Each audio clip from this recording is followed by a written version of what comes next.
欢迎观看三左产品安装说明。本次为您介绍的为防爆广播扬声器，俗称广播喇叭。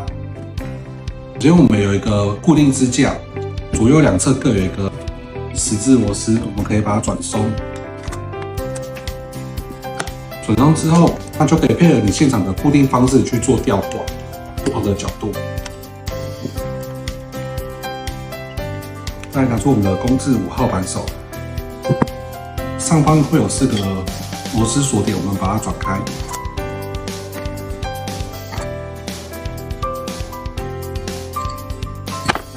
打开后，你会看到这边有5个接点，同时在我们的盖子的上方，我们有附一个接点图，对应不同的瓦数 ，AB 为15瓦 ，AC 为7.5瓦 ，AD 为3瓦 ，AE 为1瓦。那就看配合你的广播主机自由的搭配运用。那确认完接完线之后，我们就可以锁，这样就完成喽。